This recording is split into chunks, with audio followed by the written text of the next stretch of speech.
Thank you very much for this introduction, and thank you for the invitation. We have, during the day, listened to several very, very impressive lectures that shows you that science can definitively change the world. But if you think about that, the change that happened in the world for the last thousands of years, in fact, is the result of the same process that we have heard today. Discoveries, curiosity, and our need to understand nature so that we can shape it in a way that it helps us. And the major changes that happened in the world were really the result of what we call today scientific discoveries or scientific research. It might not have been called like this 1,000 years ago, but it was the same process of trying to understand what nature is all about. Now, clearly for the last 50 years or 75 years, the speed at which these scientific discoveries are being made is increasing dramatically. If you want just one single example, remember or remind yourself that about 100 years ago, the average life expectancy of human being on this planet was 42 years. Today, life expectancy in Western countries is 82. In 100 years, we double life expectancies. By the way, you see that this has immediately major influences on the social network of our society, and that tells you that science is not only about making technical or scientific discoveries, but it deeply influences the way we live. And then, of course, if you look at even shorter time, you'll see that everything you use every single day for transportation, communications, health, energy, whatever you do today is actually connected one way or another to a scientific discovery that was made many, many years ago. And if you look at the speed at which these things are moving, and you just do a very simple extrapolation, not for a long time, you realize that the speed at which these discoveries will be made and the changes that will happen to us will simply increase. Now, this is a major problem because we human beings live for about 100 years, and we used to live in a way that for a whole lifetime, the society was rather static. There were no major changes in the 15th century, let's say, in your environment. Things were pretty much the same. You were using a horse, and you were drinking or looking for water, and you were using some candle to light yourself. And for the whole life, this was the same environment. Now we live in a society where every 25 years, maybe every 15 years, dramatic changes are happening, and we have to adapt ourselves to these changes. Now, I claim that this set up a very new challenge about science, because it is one thing to make major scientific discoveries. It is one thing to find new drugs. It's a totally different thing to create a society that can use these discoveries. And the major advances in science were always made when the society knew how to use scientific discoveries. And because the speed is now going much faster, we are starting to face a problem. And those who know something, for example, in genetics, know very well that in 10, 15 years from now, we will start to ask ourselves questions we never asked before. And we will have to take decisions we never took before. And in order to take these decisions, we'll have to understand. And when I say we, by the way, I don't mean the people sitting here who either are scientists or understand science or law science, but I'm basically talking about all the citizens of this planet. And so the major problem we're going to face, and we're facing it today, is in fact scientific literacy. Because, as I said, it's one thing to do this discovery, it's another thing to be able to use them.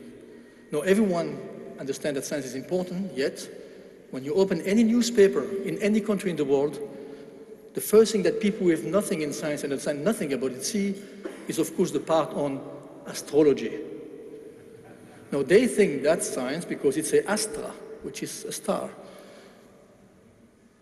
But if you look now into these pages, you will not find every single day something on astrophysics or on genetics or anything.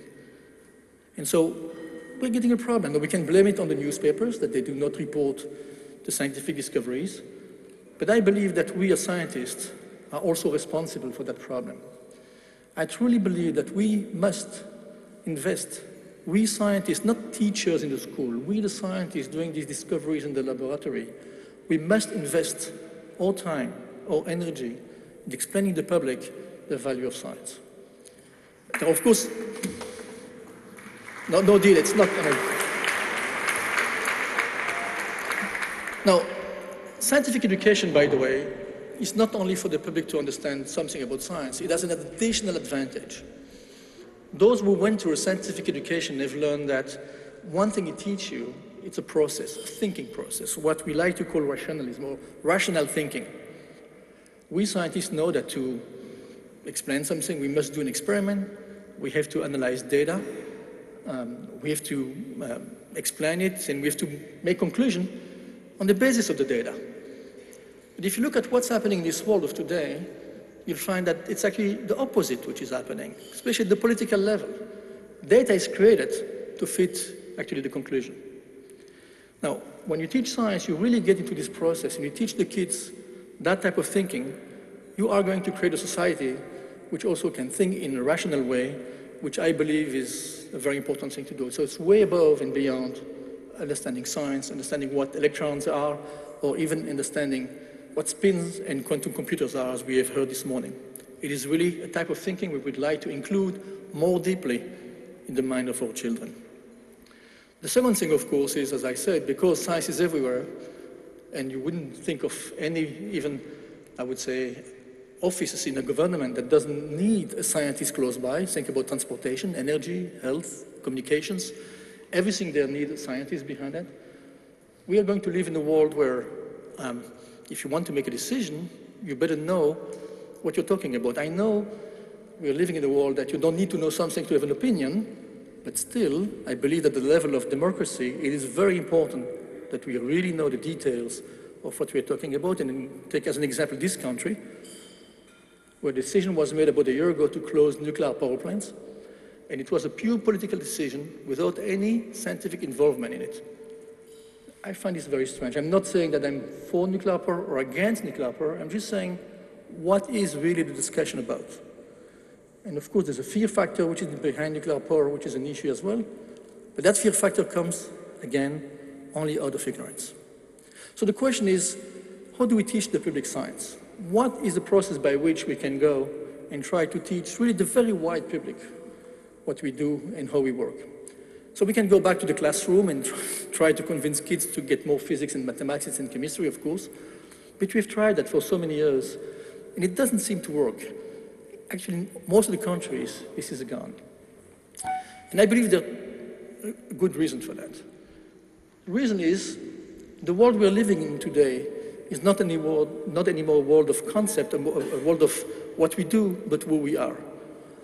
When you go back home, if it's early enough and you still have small children, ask them, what would you like to do when you'll be a grown-up? Just ask them the question, and you'll see the answer. The answer will be, I want to be a lawyer, I want to be a judge, I want to be a doctor, I want to be a businessman. And if you listen to the answer, you'll find that they're not answering your question. They're not answering, what would you like to do when you'll be a grown-up? They are answering who they would like to be when they will be a grown-up. All kids answer always the question by who, and not by what. The reason is because, in their mind, their decision is shaped on the images they see every single day in our society. We are living in a society of images. That's how they're being influenced. Now, once you've finished to ask this question to your kids, I recommend you to go to Google. You go to images, and you write scientist. And look at the image of the scientist. It doesn't look like any one of you, not even me.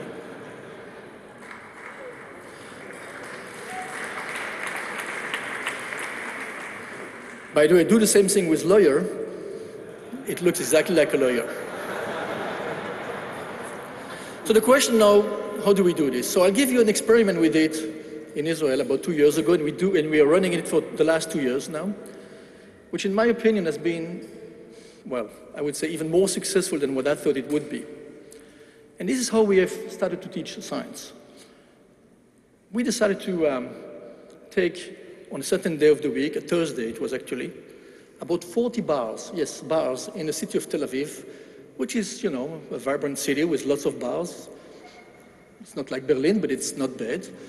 And we asked the bar owner to host 8 o'clock in the evening a scientist, a professor from the Weizmann Institute.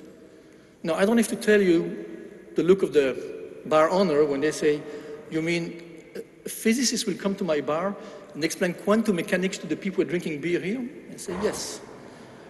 And it took us many months to convince about 40 bar owners that scientists can come and can talk science. So we did it, and on that specific day, on that Thursday, there was a huge crowd of people, not enough rooms in the bar. Everybody came. They wanted to know from the source, from the scientists themselves, just out of curiosity, what are you doing in your lab? The mission, of course, of the scientists was not to talk about some science, but to talk about their own science, what I do in my lab. It was a tremendous success. And it shows two things. First, people are not stupid, they want to know. Second thing, there's a power in the context. If we keep teaching in a classroom with a PowerPoint or board and we have a captive audience, this is not anymore what we should do, and this is not going to work anymore for the young kids. But if we take them in a place which is fun by definition and teach something serious, you get an amazing amount of attention and you can break the wall. You can break the wall of attention and get them really, really attracted by science.